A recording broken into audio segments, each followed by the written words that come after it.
Salam sejahtera, anda bersama Senala Huda dalam agenda Awani Asia. Dan untuk jam ini kami ingin memberi tumpuan khusus kepada hubungan diplomatik antara Malaysia dan China yang telah memasuki beberapa fasa sejak kedua-dua negara mula menjalinkan hubungan diplomatik secara rasmi bermula 1974. Dan kedua-dua negara juga bersetuju untuk menaik taraf meningkatkan hubungan diplomatik dua hala antara kedua-dua negara ini menerusi kerjasama strategik pada tahun 2004 dan kemudiannya dinaik taraf lagi kepada tahap kerjasama strategik komprehensif ataupun CSP pada tahun 2013 yang juga memasuki tahun ke-10 pada tahun ini.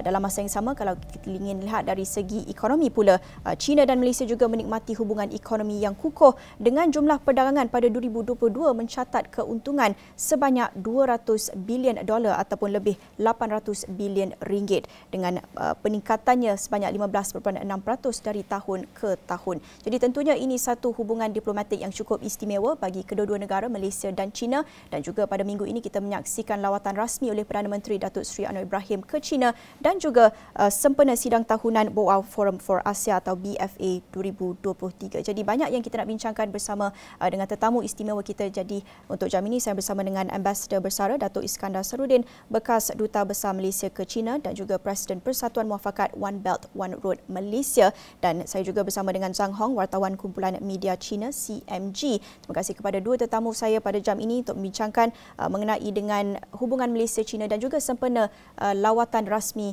Perdana Menteri Datuk Seri Anwar Ibrahim ke China pada minggu ini. Saya nak mulakan dengan Datuk. Terima kasih Datuk sudi bersama kami di agenda Awani Asia. Datuk, pertama sekali boleh terangkan sedikit mengenai dengan signifikan hubungan diplomatik dua hala antara Malaysia dan China ini yang telah pun memasuki 49 tahun pada tahun ini sejak 1974, Datuk. Terima kasih, Astro. Saya ingin memulakan dengan mengatakan bahawa Yang Amat Berhormat Datuk Seri Anwar Ibrahim sememangnya telah pun memulakan kunjungan rasminya ke China dengan menghadiri Forum Boao di Pulau Hainan.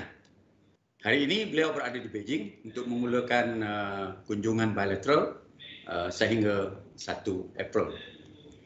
Sejak menjawat jawatan Perdana Menteri ke-10, saya lihat Yang Amat Berhormat Datuk Seri Anwar Ibrahim telah secara intensif mengadakan beberapa siri kunjungan dengan menjelajah beberapa buah negara-negara sahabat sama ada di dalam maupun di luar rantau ASEAN.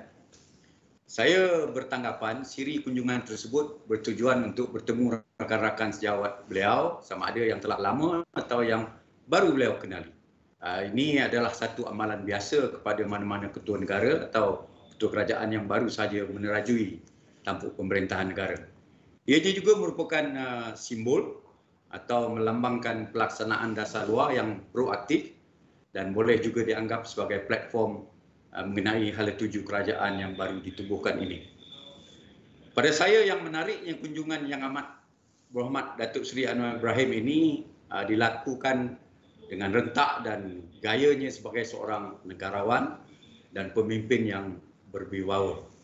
Jelas sekali Yang Amat Berhormat Perdana Menteri, tanpa ragu-ragu saya mengatakan beliau dapat menguasai pentas politik dan warna-warni hubungan diplomatik antarabangsa dalam kesemua siri kunjungannya ke luar negara sejak pelantikan beliau. Ini perhatian saya secara amnya. Berbalik pada kunjungan Perdana Menteri ke Republik Rakyat China, sudah pastinya lah kita melihat dari sudut apakah yang boleh dan dianggap dapat dimanfaatkan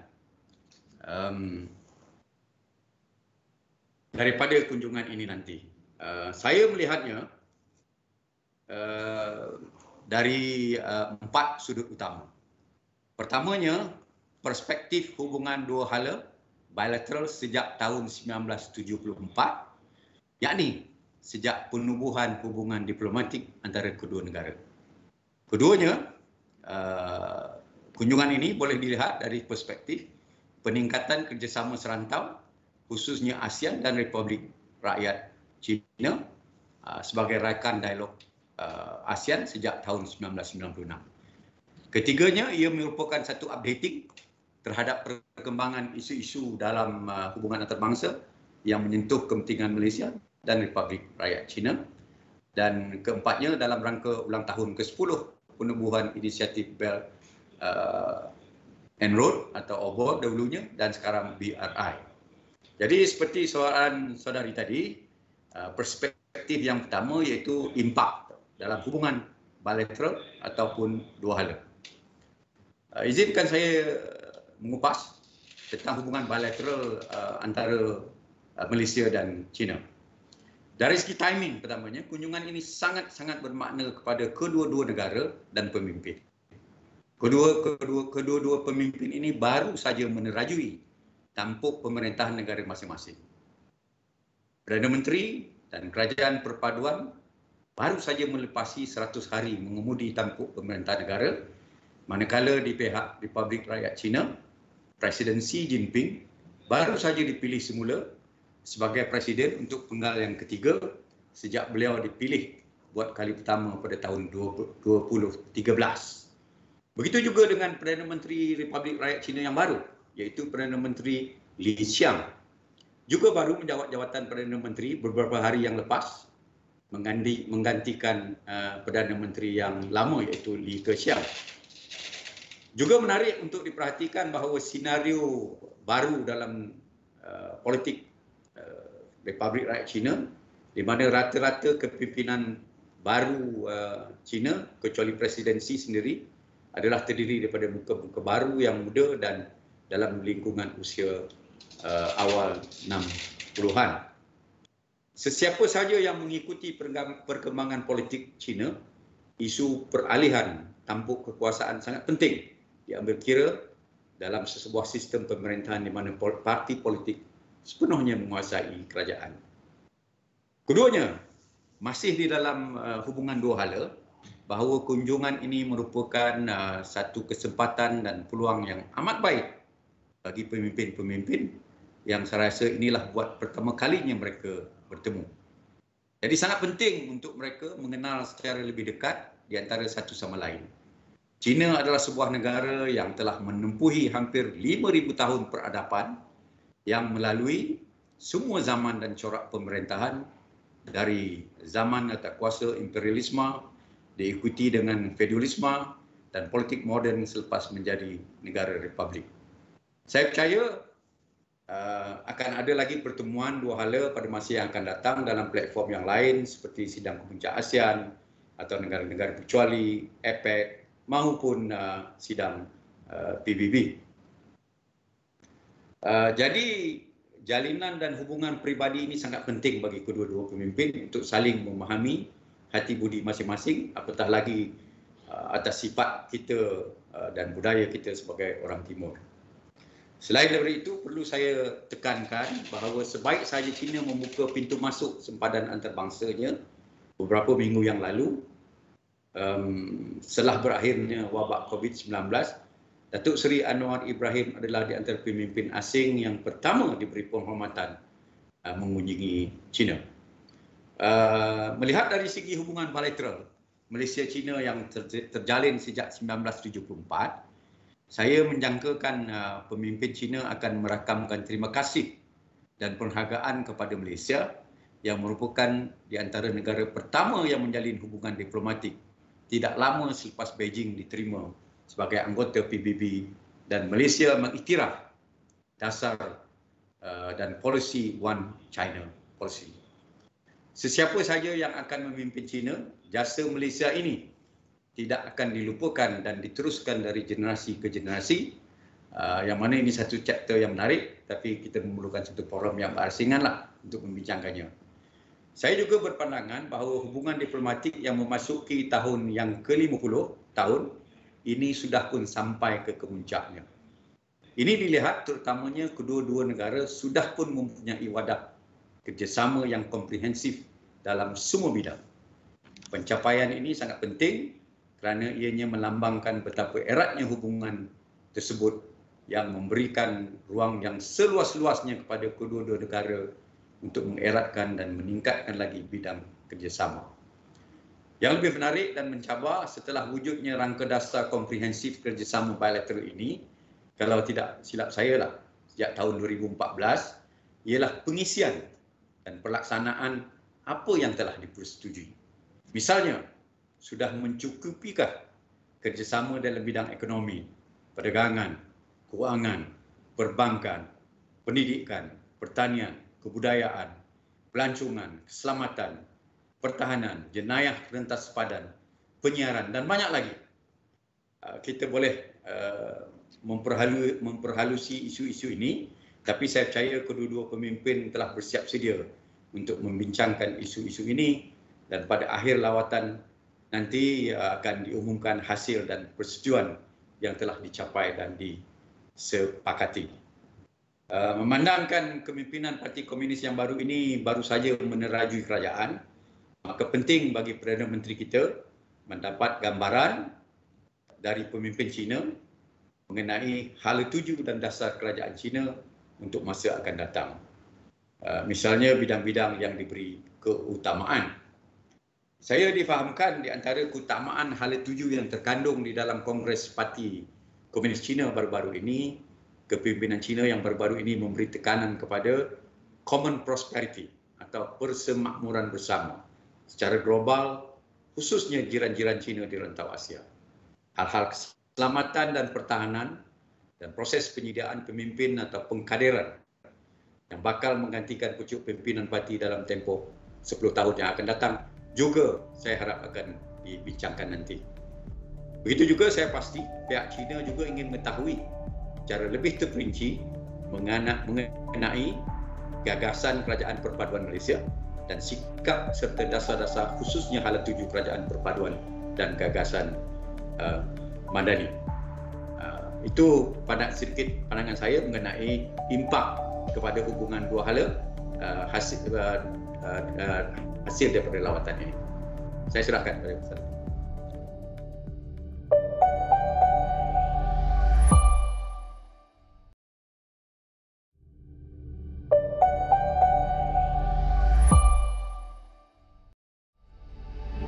Saya nak tanyakan kepada Zhang Hong pula. Selain itu, kita banyak menyentuh mengenai dengan lawatan Perdana Menteri ke China, tentunya ini menjadi tumpuan. Tetapi selain itu, kita juga menyaksikan Boao Forum for Asia ataupun BFA 2023. Mungkin Zhang Hong boleh terangkan sedikit apa antara topik-topik yang menjadi fokus dalam sidang tahunan BFA 2023 kali ini. Okay. Kalau cakap tentang forum Asia Bawah ini, kita tahu ini pengasas forum ini sebenarnya semuanya itu banyak tokoh politik yang senior dari berbagai negara termasuk Malaysia, Filipina, Jepun dan China juga. Oleh itu pada masa itu kita sudah mahu ada suara Asia ini kedengaran di dunia. Cuma mungkin pada masa itu kita masih belum tak begitu kuat atau makmur supaya suara kami kedengaran di dunia. Tapi hingga sekarang sebenarnya saya rasa kita Asia sudah mampu memberi sedikit nasihat atau pengalaman kami tentang pentadbiran negara dan juga pentadbiran antarabangsa kepada dunia. Khususnya kita tahu kalau menghadapi dunia yang kurang stabil macam ini kita sudah mengalami pandemi dan juga konflik geopolitik. Jadi apa yang boleh dibuat oleh Asia kami? Kita tengok kalau tema untuk forum kali ini ialah macam kerjasama, perpaduan, budaya dan inklusif untuk menghadapi cabaran. Saya rasa justru apa yang selalu didengar dari suara dari Asia kita. Termasuk seperti sebenarnya dalam ucapan yang disampaikan oleh Perdana Menteri Malaysia Datuk Seri Anwar Ibrahim dalam upacara perasmian forum kali ini, beliau sudah mengungsikan Malaysia Madani kepada dunia iaitu kemapanan, kesejahteraan, daya cipta, hormat, keyakinan dan ihsan. Saya rasa ini semuanya memang berasal dari budaya kami dan sejarah kami yang berbeza dengan Barat. Dan ini mampu memberi sumbangan untuk menyelesaikan banyak masalah-masalah yang boleh dikatakan menjadikan dunia ini kacau bilau pada masa ini. Kita tahu kalau kita tamat dari Barat mereka, boleh dikatakan berasal dari macam budaya Rom atau Greek yang kuno dan mereka berasaskan dari agama yang tunggal iaitu Jesus dan bahkan mereka sebenarnya etnik pun sama, semuanya orang putih saja. Jadi mereka memahami dunia ini ada berbeza dengan kami. mereka menyelesaikan berbagai masalah mungkin dengan memusahkan terutama yang lain untuk menjamin keselamatan atau kepentingan diri saja. Tapi kami selalu berada dalam satu masyarakat yang harmoni. Macam Malaysia juga merupakan masyarakat yang majmuk. Kalau Malaysia, sekarang kerajaan Malaysia merupakan itu kerajaan perpaduan. Dan kita ada macam sasaran wawasan kemakmuran bersama 2030. Dan juga ada Malaysia Mandani. Ini semuanya berasal dari budaya masyarakat berbeza dengan Barat. Dan ini mampu menyediakan atau boleh menyediakan itu bantuan atau cadangan kita sendiri untuk menyelesaikan dunia ini berbagai isu-isu yang menjadikan dunia ini begitu penuh konflik pada masa ini. Oleh itu saya rasa inilah maksud yang cukup signifikan dari Forum Asia Buah kali ini, dan bukan hanya PM dari Malaysia, dan juga kita lihat sudah ada PM dari Singapura, dari Spanyol, boleh juga dari Afrika juga ada wakil, bukan hanya di Asia saja, bahkan ada tetamu-tetamu tertarik dari Afrika. Mereka sama-sama mengongsikan pandangan mereka terhadap pendirian global. Saya rasa suara kami patut kedengaran oleh Barat dan patut diambil itu ikhlasan oleh mereka supaya dunia ini menjadi semakin harmoni, berpadu dan damai stabil.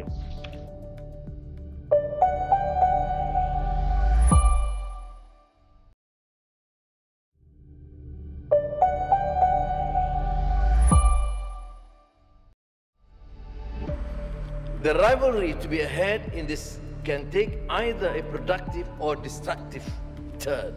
On the one hand, we need to recognize that countries will always seek to protect their intellectual property rights and try to stay ahead on the competition. On the other hand, we need to establish certain guardrails so that the competition does not lead to bifurcation in the technological world, one that will raise costs and impede progress.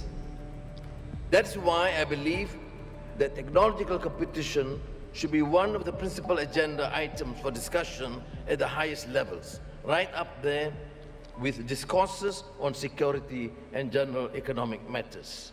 Having said that, let me reiterate, the unfettered competition must give way to spirited collaboration.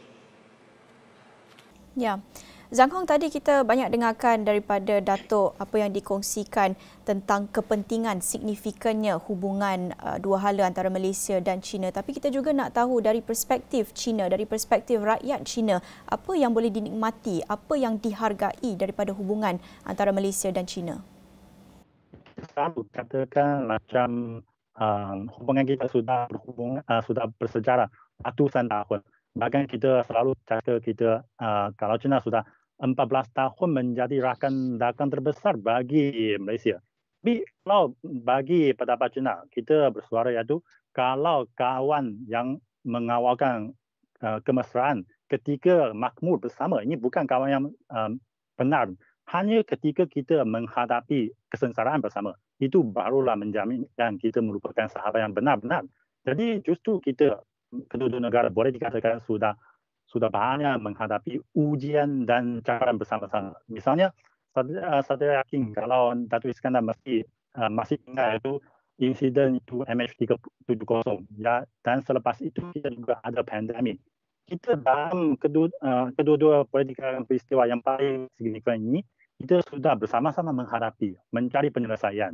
Dan dalam bidang ini, kita pun saling menyokong. Hingga sekarang kita bersama-sama sudah mengatasi masalah dan berkembang terus ke hala tuju yang lebih cemerlang. Saya rasa inilah merupakan hubungan antara China dengan Malaysia. Dia bukan hanya bersejarah lama, bukan hanya dalam bidang ekonomi saja. Kita sudah mengalami begitu banyak ujian dan sudah terbukti hubungan kami cukup kukuh. Dan tak kira apa itu perubahan dari kerajaan atau adakah itu kumpulan pimpinan baharu, saya rasa dasarnya atau hubungan ini tidak akan berubah.